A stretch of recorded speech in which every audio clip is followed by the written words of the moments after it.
Well, it wasn't pretty, but the West Virginia men's basketball team holds on to defeat the Kansas State Wildcats and keep their home winning streak alive inside the Hope Coliseum. We're going to talk about that in today's lunchtime live edition of Couz's Corner.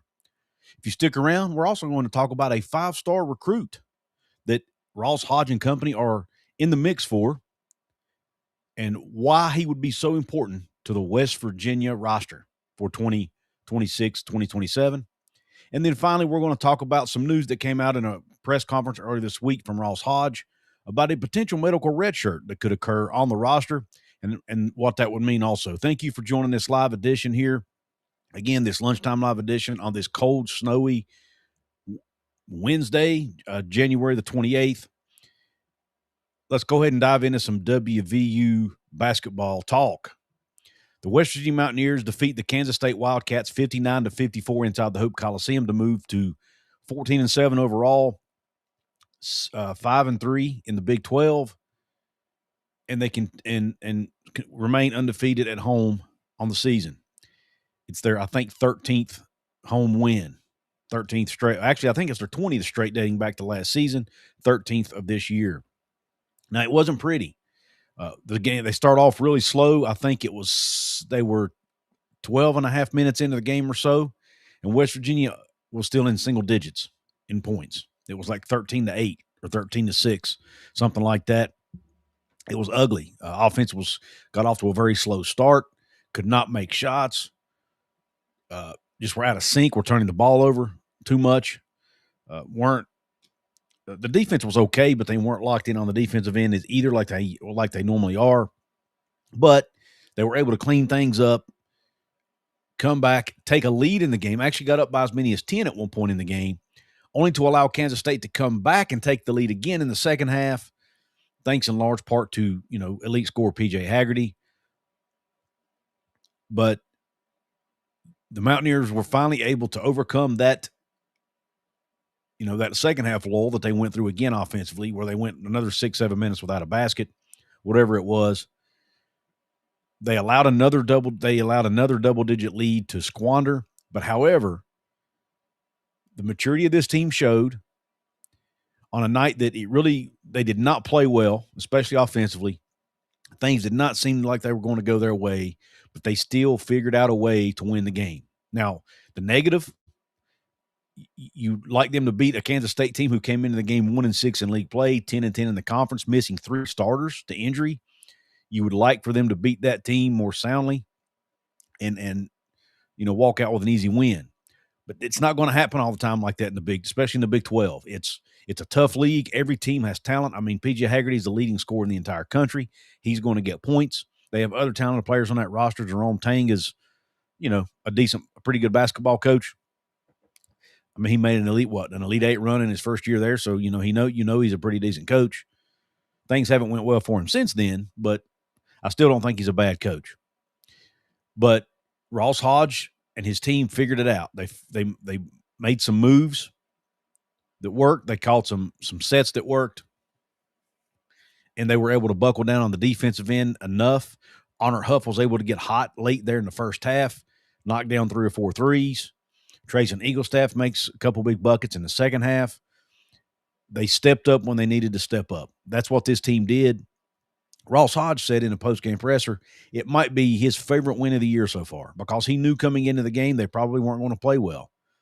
They're coming off the long road trip to Arizona. The weather's been bad. They had to shorten practice, both Monday and both practices they had earlier this week. They had to shorten them, so they didn't have a ton of practice in this week to get ready. I mean, heck, Jasper Floyd, was playing with a black eye. His left eye was about half swollen shut. So, he had apparently faced some adversity this week.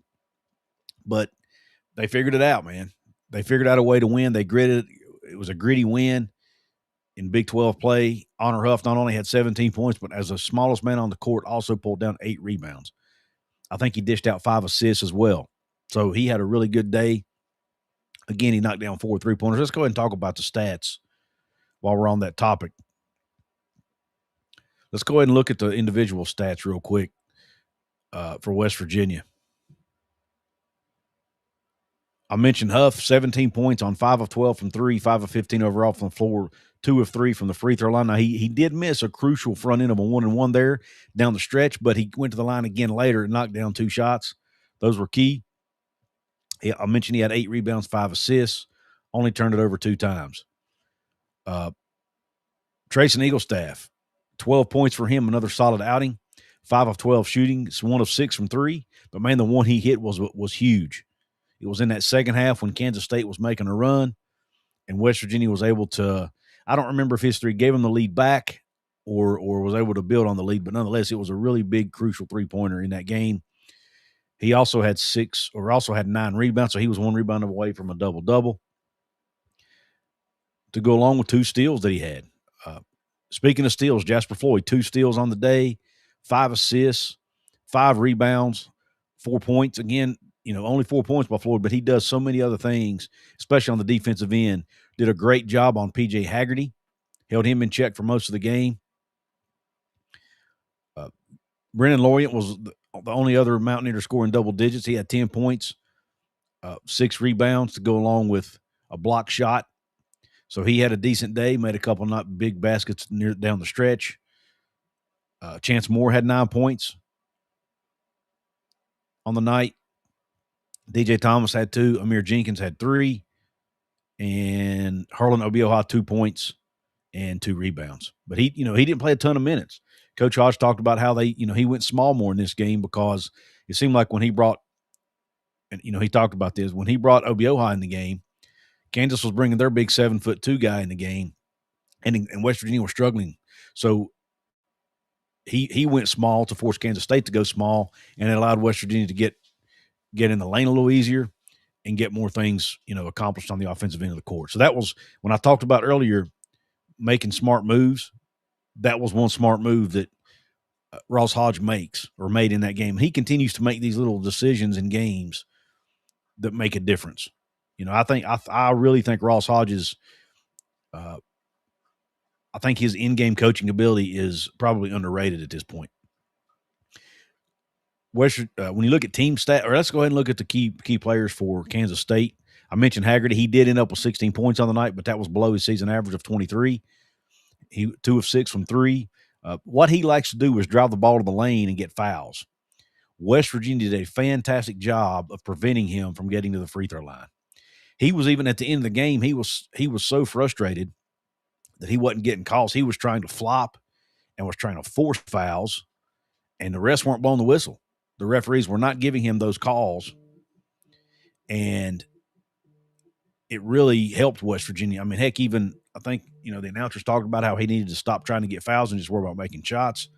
I think, Coach Tang even mentioned it to him on the sideline, man, stop doing that. Just worry about making the shot. But they got in his head a little bit because they weren't fouling him like most teams do. So smart defense by the Mountaineers there, especially Jasper Floyd, who was responsible for guarding him for most of the night. David Castillo had 15 points for the Wildcats on 6-11 shooting, 1 of 4 from 3. Their leading rebounder was Nate Johnson, who had 8 rebounds. And then the big man I talked about, Kostic had Doran Buka. Doran Buka, the 7-footer, had 3 blocks on the game in only 22 minutes. So he was a force in the game. That's why Coach Hodge wanted to get him out by taking Obioha off the floor and forcing Kansas State to go small. When you look at team stats, I'll pull up the box score here and we'll look at that.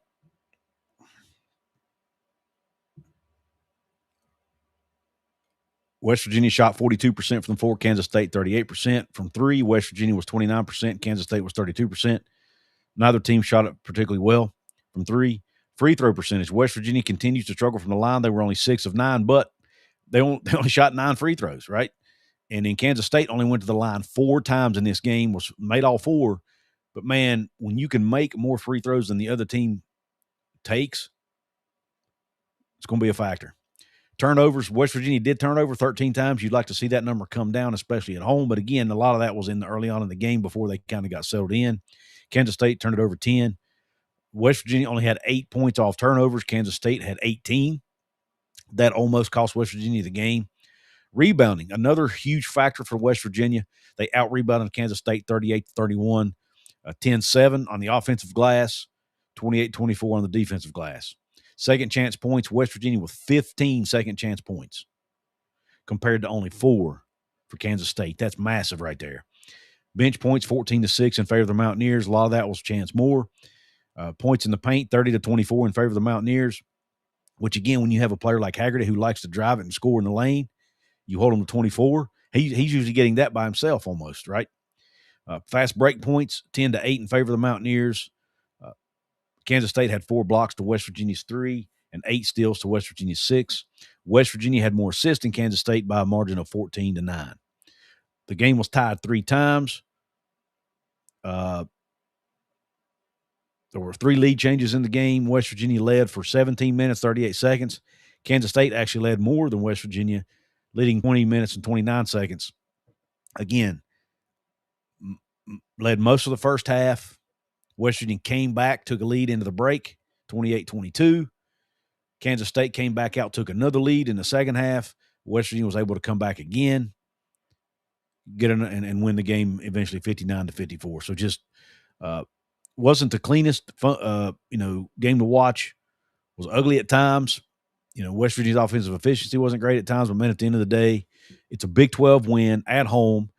Not only did they hang on to win the game, which I mentioned, kind of showed on the thumbnail, but in my opinion, their March Madness hopes were also still hanging on, because if you lose this game to what I believe is a quad 3 opponent on your home court, man, that's hard to recover from. You almost have to go out and win a game against a Texas Tech or a BYU coming up to make up for it. And, we all know that's going to be a tall task. So West Virginia could not afford to lose this game to Kansas State. Thankfully, they did not. Now, they have another game coming up this weekend against Baylor that's just as critical, that they need to get a win in. Thankfully, they get thankfully it was an early week game. They get Wednesday, Thursday, Friday off.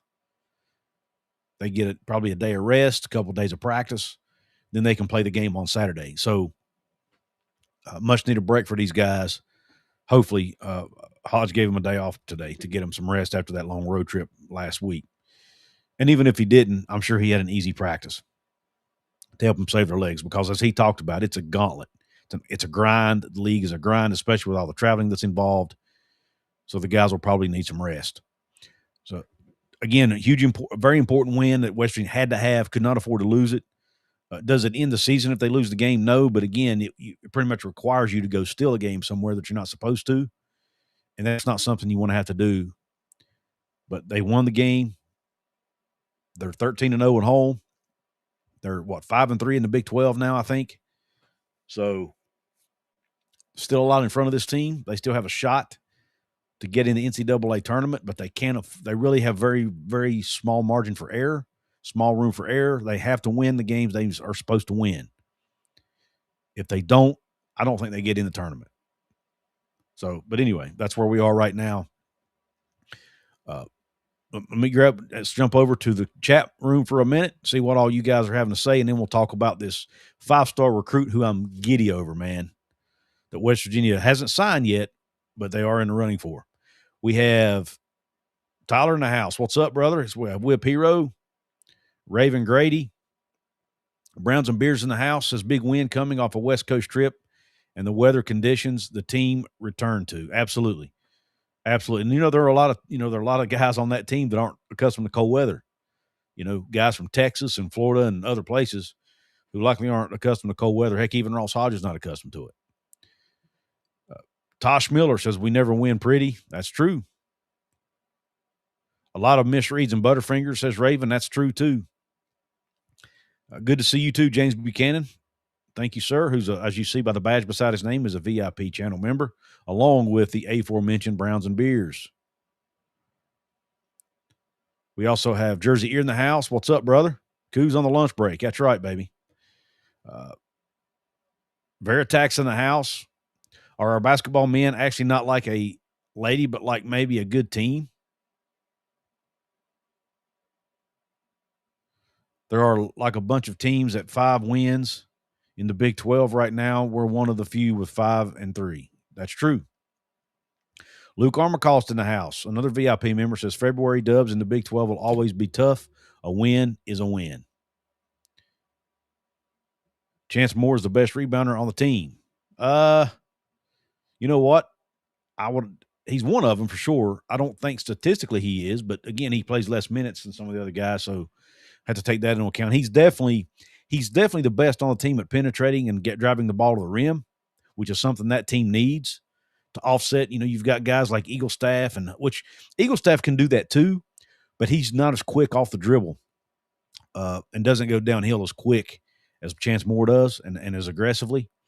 But he can do it. But you've got Eaglestaff and Huff who like to shoot from the outside. It's good to have a guy like Moore who can penetrate and take the ball to the rim. James Buchanan says, is it too early to think if they don't make the tournament, how they do in the NIT if they get invited? It's not too early to think about that, I don't think. The season's half over, a little over half over. So it's not too late, I don't think. Haggerty was ball hogging at the end, just says John Kelly. He was, but to be honest with you, that's probably what they want. The guy's an elite scorer, but he shouldn't have been trying to force those fouls like he was. I do agree with that 100%. Luke says if Doug Sermons and Kip Kissinger were the refs, they would have been giving Haggerty everything at the end. Fair statement. Very fair statement. And Raven says she wished Kip would be banned from Morgantown. I think we all do. Swabby G in the house, a.k.a. Appalachia African Twin, says good afternoon, Couz's Corner Sports and all. What's up, brother? He likes ugly wins all day long over a pretty loss. Amen, brother. Look like a Huggins b-ball game, says Silva Mark. Absolutely. I agree with you. Cheers Beers Mountaineers in the house says a tournament appearance would be an overachievement. I wouldn't be upset with an NIT run and would be thrilled with an NIT championship. Last time we won the NIT, we were in the Final Four 3 years later. That's a fair statement.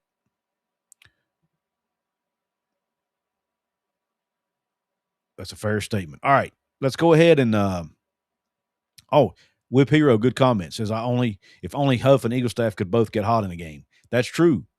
And I think we, even though they both scored in double digits, we didn't see them both hot at the same time. I wouldn't say Eaglestaff was ever really hot because he made the 1-3 and then, of course, had the one huge and one at the end where he made the free throw, an old-fashioned three-pointer, as we call it, which was huge in that game, by the way. Great effort by him to get his own miss after the first layup attempt. But you'd like to see him, if they both get hot at the same time in the same game, I don't know how you stop this team. Anyway, all right, let's jump over and talk about this 5-star recruit that West Virginia's in the mix for. Most of you probably already heard about this, but, On Threes reported it. We have an article over at our site, WV Sports Chat, on it. Paul, and I'm going to probably butcher this last name, but it's Paul Osaruyi. I'm going to say Osaru. I don't know. He's a 6'10", 5-star recruit in the class of 2027, but here's the kicker. He actually has a chance and is looking at the possibility of reclassifying to the 2026 class. That would be great news for West Virginia. You add him to the mix with Aliu Dioum, Kingston Whitty, and especially Miles Sadler, the elite point guard coming in. What a great blend of talent you have. And when you look at this Osaruyi or Osaru, I'm just going to call him Paul, okay? When you look at Paul here, he's from Bella Vista Prep, and if that sounds familiar, it's because Miles Sadler, the 5-star point guard, that's where he goes to high school. It's also where Aliu Dioum goes to high school. Those guys have connections with assistant coach Yusuf Ali from Canada. These guys are all Canadians, or at least have ties to him from that area. I mentioned he's a class of 2027 guy, could reclassify to 2026. When you look at his 24/7 recruiting profile, he's a number 4 player in the country, number 2 center in the country, and the number 1 overall player in the state of Arizona. And when you look at his offer list, schools like Arizona State, Georgia Tech, Oklahoma State, Syracuse, Texas, Illinois, Houston, and many others. So he's wanted by some of the best programs in America. But West Virginia is in the mix for this young man. It would be huge if they can land. West Virginia already has the top recruit ever. And if Osaruyi or Paul commits, again, stiff competition. Not sure West Virginia will be successful here, but they're trying. If he commits, I think he would overtake Miles Sadler as the best recruit ever. And then they would have the top 2 recruits of all time, not only recruited by the same coach, but potentially in the same recruiting class. Now, him reclassifying might not put him as high on the 2026 classification, but his overall 5-star rating would not necessarily change, if that makes sense. So, he may no longer be the number 4 player in the class, but he would still be a 5-star recruit, right? I think that's what I'm trying to explain there. Because of his, that's like, Amir Jenkins, when he reclassified from 2026 to 2025, his overall class ranking, where he ranked in the 2025 class, dropped, but his overall star rating didn't change, if that makes sense.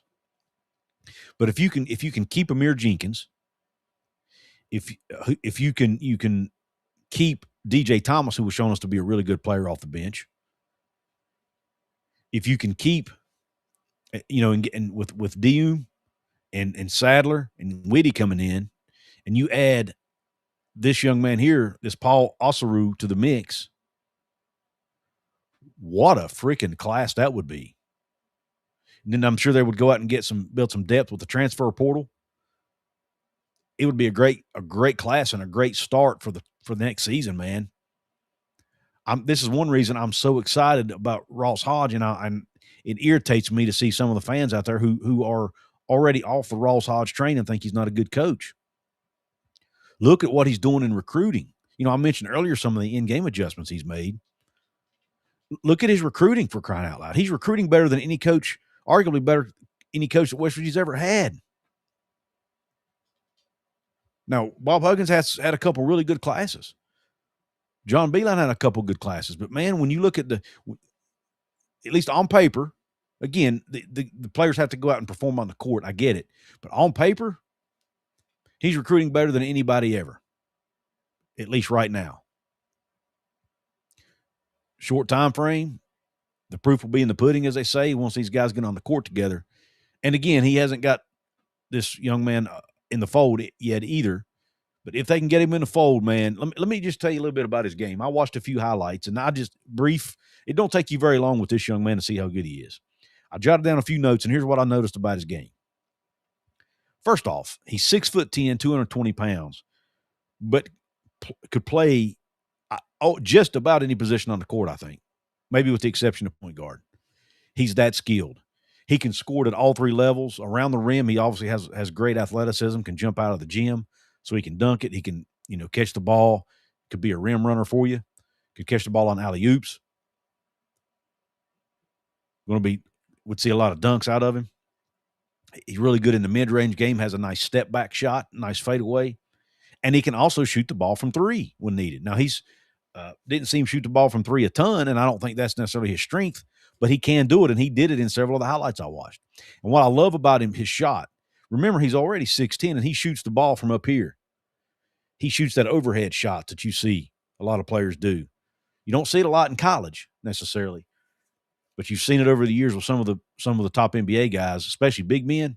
But if you're 6'10" and you can get your shot up here and extend, that makes you even taller, makes you even harder to guard. And if you're accurate with it, that's really saying something. And he's pretty accurate with it. He can, again, he scored at all 3 levels. He would be able to shoot over people. He would create a lot of mismatches. He could pull the other team's big away from the basket and then take them off the dribble with his athleticism. Or if you try to guard him with a smaller guy, he's going to shoot over top of him. So I love what this young man brings to the table. Defensively, he gives you a great shot block, a guy who can block shots. In today's game, a lot of your bigs can shoot the ball. He's going to be able to guard them on the perimeter without it being a mismatch. They won't be able to shoot over him because of his athleticism and his length and his ability to jump. And they, the more athletic ones may not be able to take him off the dribble because he's athletic enough to guard them and slide his feet and stay with them. He could potentially even guard multiple positions on the floor because of his athleticism. He could probably guard at least guard a 4, maybe even a 3-man because of his athleticism. May not be able to guard a guard necessarily, but I think he could guard the 3 through the 5 with no problem. and then rebounding. He's obviously going to give you somebody because of his athleticism and his size. He's going to give you somebody that can rebound the basketball. Look, appears like he plays with a pretty high motor. Now, you obviously, he's going to have to.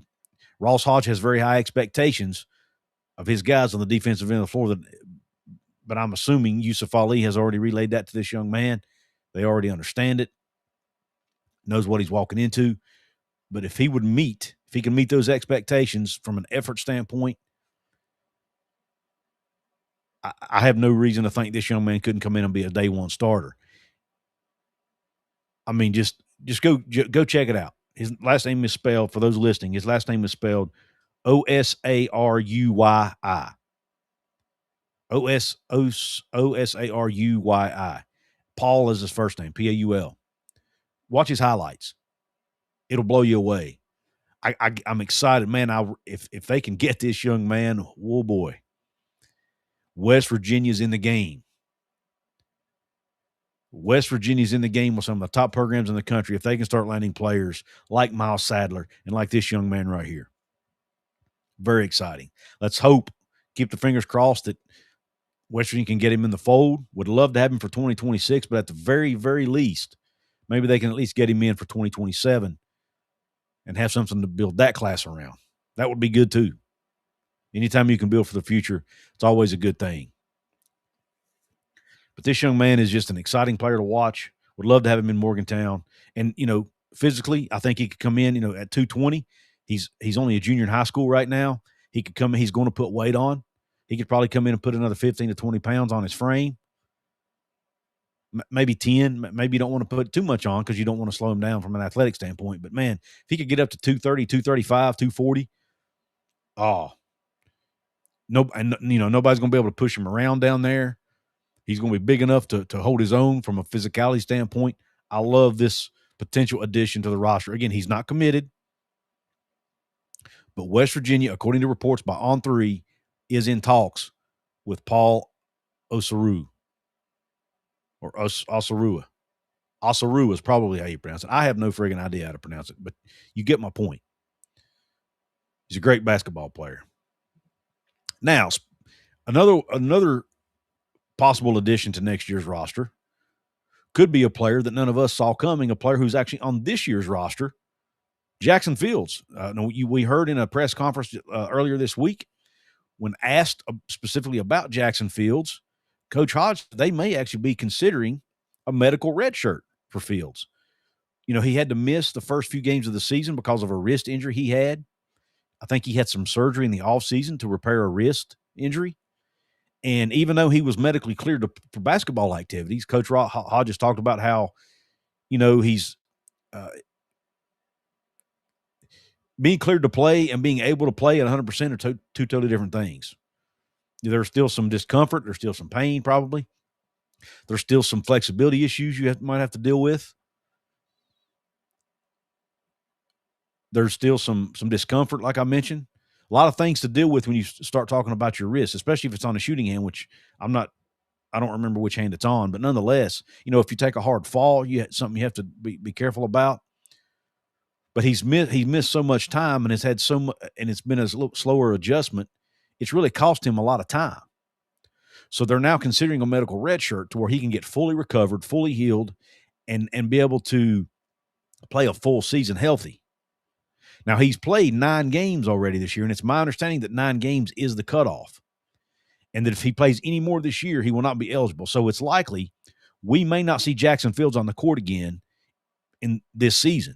However, if he stays around and you can keep Jackson Fields a 6'8", 210-pound forward with the athleticism he's got, I don't think there's any doubt he's likely or arguably the most athletic guy on the team. He can jump out of the gym, can block shots, and can rebound for you. Not a huge scorer, but he can do a lot of other things. And he does give you somebody that can dunk it and score it around the rim. But you add him to the guy I just talked about, if they're able to get him in the fold, with a 5'10" point guard in Miles Sadler, with a rim-running big man like Aliou Dioum, with Kingston Whitty, another 6'8", I think he's a 6'8" guard that's coming in, with Amir Jenkins, with DJ Thomas. What a great foundation to build on. You have another player there who knows how to speak Ross Hodges' language, another player who understands the culture of West Virginia basketball, who can help these young players adapt and adjust to playing at the P4 level. I think it's a great idea. And it also gives Jackson Fields another year of eligibility to play college basketball. Look, by gosh, if Tucker DeVries can get another year of eligibility, then I see no reason Jackson Fields can't. Now, I don't trust the NCAA as far as I can throw them. And we all know that West Virginia at times has had some battles with the NCAA when it comes to eligibility. So, there's no guarantee that this happens, but they seem to be pretty confident it will. My opinion is if we see Jackson Fields appear in another game this year, then that means they probably don't feel comfortable that he'll get that redshirt approved or it didn't get approved.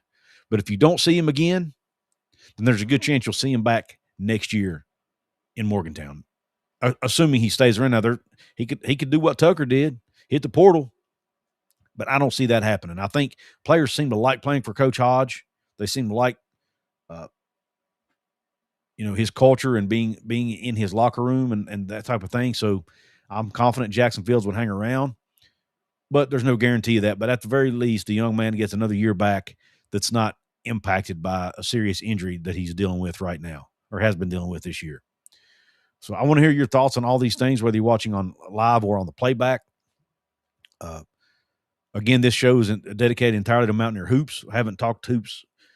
I probably don't talk hoops as much as we should on this channel sometimes, but football kind of steals the day a lot. But let's get over to some more comments. We have Mountaineer Headline in the house. He says, I'd say Houston along with us are the early favorites to get him for him right now, talking about Paul Osaruyi.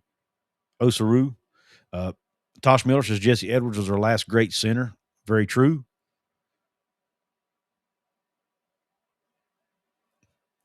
Tosh also says he watched the Miles Sadler film yesterday. He's the real deal. Seen some of Deume also. He's very athletic, but didn't see much else in the film. Yeah, Deume is a guy who he has a lot of room to grow. Like his outside shot, he's still trying to develop his outside shot, is my understanding based on the research I've done. He's more of a rim runner type player right now that's going to rely on his athleticism, his ability to jump. But he is somebody, but that is a player that every team needs, right? You need somebody like that. You need somebody who can jump out of the gym, who can disrupt shots around the rim, who can score around the rim, rebound the ball, those types of things. You can never have – you always want those guys with that kind of athleticism. But, Tosh, you're right on money, man. He's not somebody that's going to light you up shooting the basketball, at least not yet. But, again, he's been working on that, and he is going to improve that part of his game. If he can just give you somebody who can score it in the mid-range or closer, I think that's huge for them. John Kelly in the house says the home streak is a nice accomplishment thus far from Coach Hodge. And he goes on to say if we can beat Tech and have around 19 wins before the league tournament, be in good shape. I think so too. Swabby G says need someone who can anchor the paint. Absolutely. And I think that young man that I just talked about earlier, the Paul Osaruyi or whatever his name is, I think he would give you that. See, Mountaineer Headline says I wouldn't mind Fields coming back next year. To be honest, I just don't know if he will because he hasn't played much this year, mainly due to the depth that we have. But the injury definitely plays a part in it. Yeah, I mean, he got such a slow start, was not able to fully participate in practice, missed the first 5, 6, 7 games of the season, and has just had the other guys are ahead of him, so he hasn't been able to see as many minutes. And according to Hodge, it's, even though he was cleared to play basketball, you can't just reinsert yourself right in the game and go like you've never left, right? You have to get in game shape. You have to get in physical shape. You have to gel with the team. You have to get more comfortable using that wrist, that injury, all of that. There's a mental aspect to recovering from injury as well that players have to deal with that probably don't get talked about enough. There's that piece of it. How comfortable is he playing with it, right? Is it holding him back any from a confidence standpoint? All that.